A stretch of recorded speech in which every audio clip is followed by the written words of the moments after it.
Good morning, everyone. I'm Sachinta Fernando. I'm a secondary school student and a volunteer at the St. Jamestown Community Corner. And I'm Lisa Kowalchuk, also a volunteer with the Corner. On behalf of the Corner, we extend a warm welcome to our guest this morning, Norm Di Pasquale, who is the trustee for the Toronto Catholic District School Board for Ward 9. On the TCDSB, Norm is vice chair of corporate services, trustee of the Expenditure Committee, and also serves on several additional committees, including the Social Justice Committee, Governance and Policy Committee, the Catholic Parent Involvement Committee, the African Canadian Committee, and the Portuguese Committee. The topic we are discussing with Norm this morning is how to have a healthy and safe return to school this September. Welcome, Norman. Thank you very much for making the time to talk with us about a topic that is so important to the entire community. And I'm sure you've been on top of your thoughts and concerns for many weeks now. Yes, indeed, Sachi. I've been responding to likely thousands of parent questions over the past weeks. There is really not a moment of rest, and it has to be full throttle right now. We want to make sure that this is, we're going to work our hardest to make sure this is a safe September. Mm-hmm. So I'm going to turn the floor to Lisa now for the first question.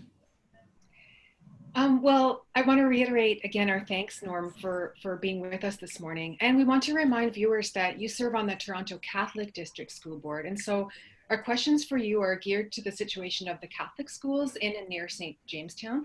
We aren't asking you to address the reality of all the schools in the area, just the Catholic ones, but we expect that many of the realities will be kind of overlapping and similar. Our first few questions are about the health and safety aspect of the return to classes and the resources for that. Well, many viewers will already know that there was news late yesterday of some important changes for elementary schools in the TDSB, the Toronto District School Board, for smaller classes this September and correspondingly more teachers in areas of the city that were hardest hit by the pandemic. And as we said, we're not asking you to talk about the public schools because you're a trustee with the Catholic Board. But we're wondering if you can tell us if changes along those lines with more teachers and smaller classes will be part of the Ward 9 Catholic elementary school return process. Thanks, Lisa. That's a great question. I just want to start off by saying I'm really grateful to St. Jamestown Community Corner for the work that they did with Our Lady of Lourdes when there was an apartment fire in the neighborhood. Thank you. So I do want to mention last Friday, we actually moved to do what TDSB motioned to do yesterday, which is in COVID-19 hotspots of Toronto to arrange cohorts of 15.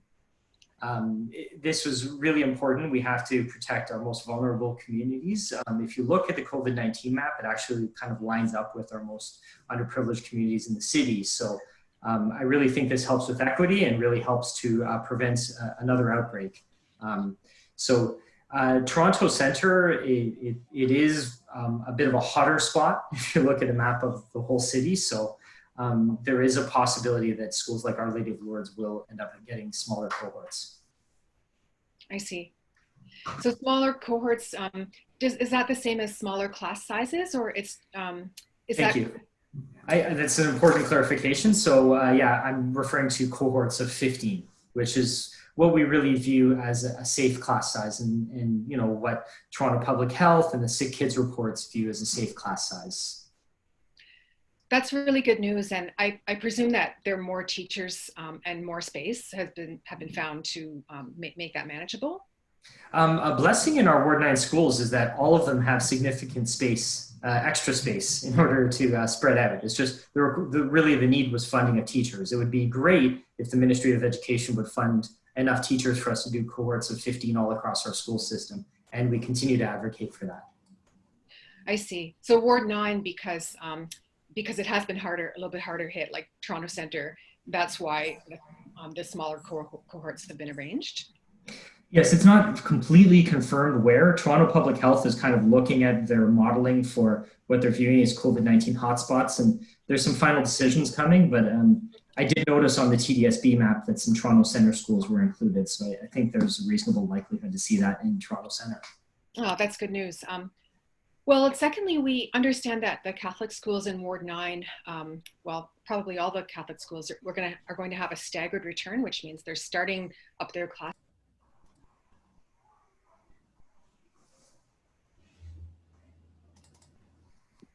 sorry, I think I was temporarily muted. Can people hear me?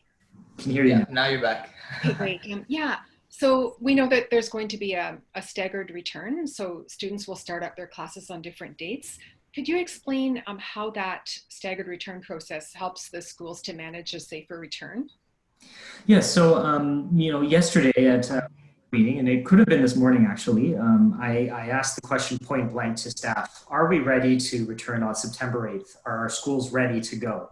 And staff very bluntly answered, no. So as a trustee, you have to take that information and act on it. So I moved a motion to delay school reopening to September 14th. And that did pass. So, this is not school as usual. There are many different processes meant to address safety, and staff need time to practice and get these straight in time for a school start. And we need time to hire the additional teachers. Many teachers have applied, understandably for sick leave. So I don't know, I think our numbers are around 700 teachers. So we just really have to make sure the staff is in place and ready for this school year, which is not going to be school as usual. So that extra week gives some wiggle room to do that additional planning. Yes, and we are working more closely with Toronto Public Health than ever before. Toronto is getting 70 public health nurses, which are going to work with our schools. And we really have to establish all of those protocols. We're really kind of inviting, Toronto Public Health has always been our partner, but this year they're going to be working more closely with us, I would say, than ever. So it's something where we need to work out the protocols.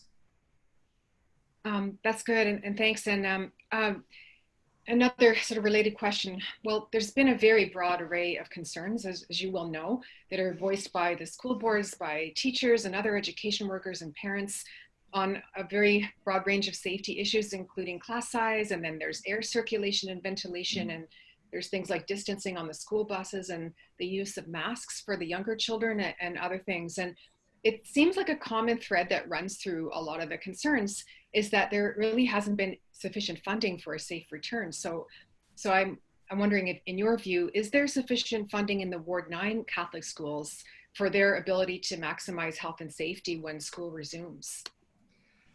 Short answer, there is not. Longer answer, Ward 9 schools are some of the oldest schools in the city. My children go to a school that's 180 years old. Yeah, and it's beautiful. They sure don't build them the way they used to, but HVAC ventilation did not exist. Mm-hmm. I mean, this is a huge problem, and the ministry only announced a small amount of funding recently. If we wanted to do HVAC projects, we would have had to have started literally the date that schools ended. Mm-hmm. Many old schools have asbestos, and we have to make sure that we remediate that as part of an HVAC project. So. The short answer is no, there's not enough funding to ensure a safe September to my standards, to kids standards, to Toronto Public Health standards. We are doing our best with the funding that we have and staying up till 3:30 in the morning at our board meetings to just move everything possible to help remediate safety. Yeah, you explained to us just before the interview started that you were at a meeting until 2:30 a.m. Last night, and what you're telling us, it's very sobering, and I appreciate the honesty on that. Follow up to that, before I turn the floor over to Sachi for the other questions, is so in the Ward 9 Catholic schools, it sounds like ventilation's a biggie, but are there other health and safety issues that you'd say are kind of priorities, like they're more pressing than others, like whether it's outdoor space for distance recreation, or like the ability to distance when people are coming in and leaving the schools to pick up their kids and so on? Could you name like 2 or 3 top concerns? Yes, that's a great question. So, I mean, in terms of top concerns, we really do need to try to arrange smaller cohorts as much as possible. Outdoor space, I think, is key. We did move to have a playground fund where we're going to be awarding a few playgrounds each year towards to schools in our ward, and I think that really is key. Places like Ontario Place might be leveraged to really kind of bring outdoor education. Ontario Place was always a place for youth, and I think we could kind of reimagine and re-explore that. Ventilation is critical. We actually moved a motion so that instead of only opening windows 4 inches, we're going to be able to go up to 12. So that's going to help. We have to also make sure that while we're opening things more, that we keep our schools safe, which is kind of a Ward 9 issue. Safe schools are critical. And, being able to respond to safe school situations while maintaining distance is going to be an interesting balancing act this year. Absolutely. Well, thanks for those clarifications. I'm going to turn the floor over to Sachi right now for the next couple of questions. Great, thank you. Sorry about that. So we have a couple questions about communication between schools and parents. For the schools to let parents know about how quickly plans are for returning, and also the sudden changes that may arise once the semester starts.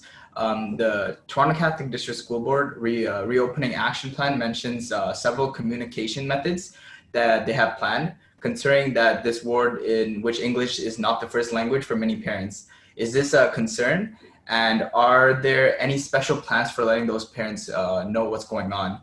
And where is the best method for parents and students for any school in this ward, whether Catholic or public, to check on possible late changes to the return plan? Those are a lot of great questions. So yes, certainly the St. Jamestown area is a very multilingual place. We actually are kind of focusing communications in communities like that in multiple languages. We are trying to communicate in general multiple languages, but also trying to focus down communications in areas where we know it's very multilingual.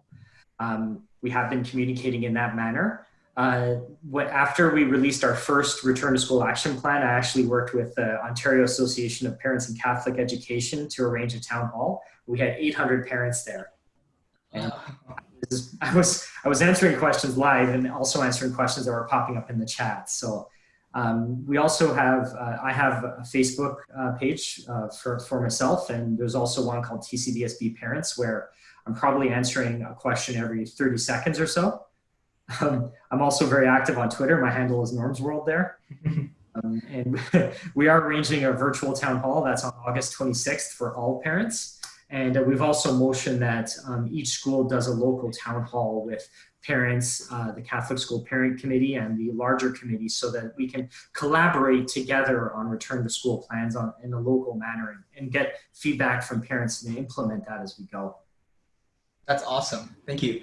And I had a question about students' learning experience, especially those who are doing some part of learning online. We understand that a considerable amount of secondary school students, like myself, learning online school is required, meaning like there's interacting in real time with teachers. Considering that some students have home situations, making remote learning challenging, are you worried about this? And are there any strategies to helping those students? It's a great question, Sachi. I'm very aware and very concerned about it. From an equity perspective, we have to make sure that each student has an equitable chance to succeed at our schools. And some of the ways that we're addressing it include, starting when the pandemic kind of hit last year, we offered out Chromebooks and iPads and internet to all families who needed it. So we had about 1/8 of our families take us up on that offer. The ministry recently mandated study halls at our high schools. So when high school students have to do their synchronous learning in the afternoon, they can actually stay at school, which is actually a great relief to me, because this concerned me a great deal. I was actually going to reach out to community centers and say, hey, can you host our students for the afternoon? They need a place to go. And school is is that safe space for some students. So I'm very happy with that late-breaking development, although now schools will have to solution that. And, there's lots of things to solution this year. Right. Will there be training and additional staffing to look over students emotionally and their mental health in Ward 9 schools?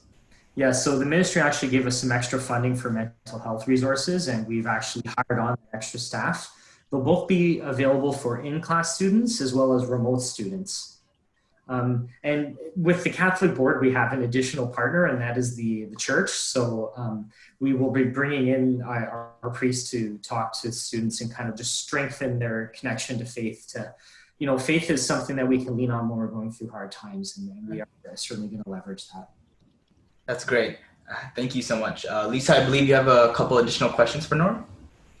Yeah, it's super interesting what you just said, Norm. And I did want to delve a little bit into the equity measures that the TCDSB has enacted. You've already just mentioned about the distribution of Chromebooks and iPads. And so just a real quick follow-up on that. Will parents still be able to obtain those kinds of devices if they need them, including data-enabled iPads for families that may not have internet at home? And if they do need them, how can they make that need known? Yeah, so the answer to that question is yes. So we will be continuing to provide devices and internet to families who need it. And the way to make that need known is to reach out to your principal. Principal can facilitate with IT, and you will get a device. We want to make sure that every student has an equitable opportunity to education. For sure. And I understand that nutrition programs were running in the many Ward 9 schools. Will those programs be starting up again? We know there's safety issues around that, distancing and so on. Do you know what's going on with that? I certainly do. I am proud to be on the board of our student nutrition program, which is the Angel Foundation. They have done amazing work, like bringing a tear to my eye during this pandemic. We have provided grocery gift cards to all families who need it across all of our schools now. And I believe that grocery gift card program will continue. And we will also offer student nutrition within our schools. It's going to look a little different this year. It's probably going to be a bit more of a grab and go program of prepackaged foods. You know, we prefer not to have prepackaged foods because, you know, things like fruits and vegetables that are certainly a more healthy option. But, you know, student nutrition programs are near and dear to my heart. When the government was being a little dicey on funding them last year, I fought as hard as I could to stand up for student nutrition programs. Kids can't learn hungry. That's the bottom line. It's so interesting. I'm sorry that I didn't know you were quite integrally involved in that. I didn't quite realize what the Angel Foundation does. So that's really interesting to know we asked the right person about that. Another question, we're getting near the end, I promise. And this is about teachers, because you know they're obviously crucial members of the community, and their health and well-being is linked to that of the students. And we know that they're being expected to assume a lot of new responsibilities this year because of the pandemic. But yet there seems to be not much planning or funding from particular sources to help the school boards to deal with that. And so if teachers are overwhelmed with expectations, you know, they can't really do their jobs effectively in serving the students and the parents. So has the TCDSB been thinking and planning about that, and how will this look in the Ward 9 schools in particular? And so one thing I'm really proud that the board did was put some funding into an employee family assistance plan.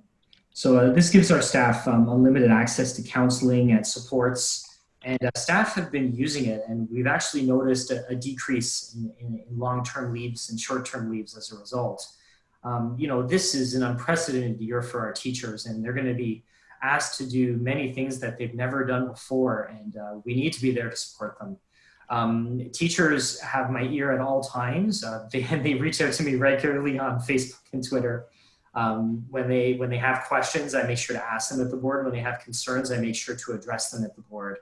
You know, they are part of our school communities of faith, and we need to you know, treat them with the utmost care this year as they approach what is an extremely difficult time. And I understand it's not fully clear yet whether the Ward 9 schools will benefit from new additional teaching staff to kind of ease those burdens in terms of having to do both synchronous and having to do both remote and in-class teaching. To clarify that a bit, the ministry has actually mandated us to create a virtual school. So let's talk theoretically. So if a student decides they want to do remote learning, they are going to, it won't be the same teacher that's doing the in-class. They'll actually be a different teacher, and it may not actually even be a teacher from that school.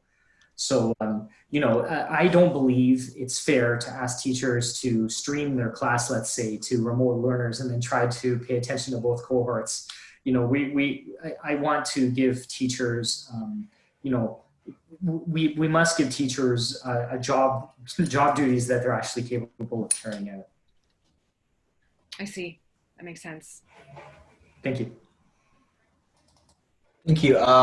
Just piggybacking off the last question, I just had a question that popped up to my mind right now. Would it be possible for students to do both, like in school and online, or is it one or the other? So students that are in class can certainly access resources that we post for additional learning online, but parents really do need to make a choice so that we can plan both our in-school and our remote classes, because we have to staff both with different teachers.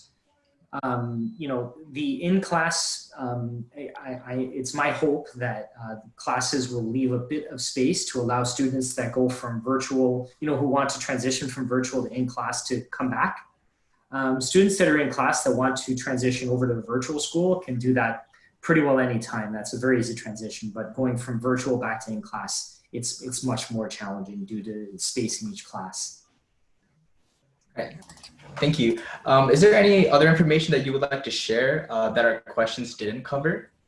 Yeah, I mean, equity is really kind of first and foremost in my decision making. I moved to double the funding for our student nutrition program because this is going to be an extremely challenging year both for our families and that program.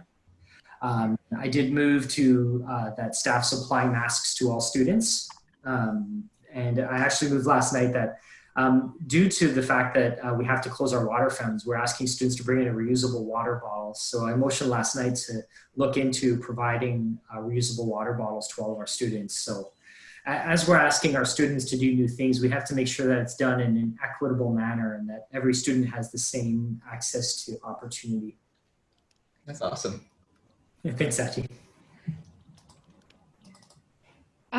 Well, Norm, we're really grateful that you took the time to share your knowledge with us today based on your own experience and in all of these issues that you're looking into. It was really great to meet you online, and we hope to have further conversations with you in the future. And we wish you success in this very momentous school year that's getting started. Thanks, Norm. Thanks, Sachi. Supports like St. Jamestown Community Corner are going to be truly crucial this year. And I thank you so much for the work that you're doing in the Toronto Centre community. It's noted and appreciated. Yes, Norm, thank you very much. And thank you for everyone for tuning in this morning, or perhaps astronomically later on this today. We wish everyone a restful reminder for the summer, and to parents, students, teachers, and all education workers and school board trustees, have a safe and healthy September.